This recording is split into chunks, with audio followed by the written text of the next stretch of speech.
Sare ya bila kufungana hii leo hapa katika dimba la Moses Modiba inaipa nafasi Simba ya kwenda fainali ya michuano ya kombe la shirikisho barani Afrika.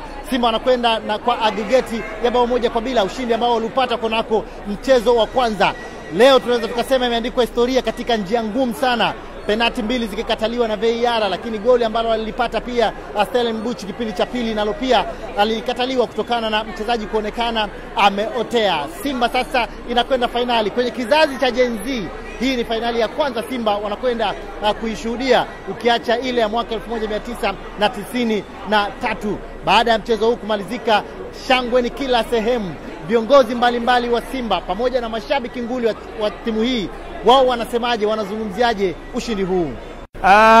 Nimefurahi kwanza kama Mtanzania, nimefurahi kama mpenzi wa mpira wa miguu, lakini pia nimefurahi kama naibu waziri mwenye dhamana ya michezo. Na haya ndo matokeo kama mpenzi wa mpira wa miguu unakuwa unayataka, kama kiongozi unakuwa unayataka, kama mwakilishi wa rais unakuwa unayataka. Kwa hiyo kwa hali yoyote ile, leo ni siku nzuri sana na tumekuja kuandika historia hapa. Sio mara zote unaona timu za Tanzania zikifika kwenye fainali za mashindano makubwa kabisa barani Afrika kama hivi, na hili jambo halitafutika tena, ndio lishaingia hivi. Lengo hasa ni sio kuingia fainali, hatuishii hapa pia. Lengo sasa hivi ni kulitafuta na kombe lenyewe. Furaha haijakidhi kwa sababu dhamira yetu sasa ni kuweza kupata ushindi na kuingia kwenye fainali. Baada ya hapo tunataka kuchukua kombe.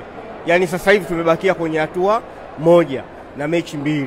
Tukifanikiwa hizo tunachukua kombe, tutakuwa tumeweka historia ya kutosha kwa taifa letu na kwa Simba Sports Club.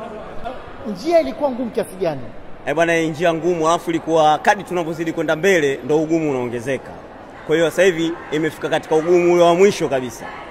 Furaha ni kubwa kwa sababu ni hatua kubwa. Sisi kama viongozi, sisi kama Watanzania ni kwamba tumeipeperusha vyema bendera ya nchi yetu, na kama unaofahamu Mheshimiwa Rais sasa hivi yuko kwenye mstari wa mbele kuhakikisha kwamba sekta ya michezo inainuka. Kwa hiyo haya ni majibu ya support ambayo tunaipata kutoka serikalini. Kwa hivyo tuwaombe sana wapenzi wetu wasifurahi sana, bado shughuli inaendelea. Tujiandae na fainali, tutashereheka baada ya kuchukua ubingwa. Kwa sasa tuendelee kujipanga kucheza fainali na kuchukua ubingwa. Kwa Mkapa hatoki mtu, na tunawaambia wakituona wazee sisi wanne wajue kwamba kombe limefika Tanzania.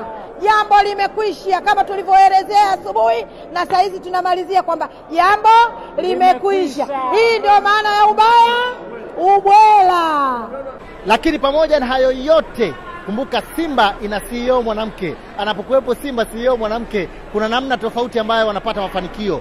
Yeye anajisikiaje kuwa CEO mwanamke na anakwenda kuipeleka Simba hatua ya fainali ya michuano hii ya kombe la shirikisho? Kwanza mimi ni millennial, alafu kuna Gen Z.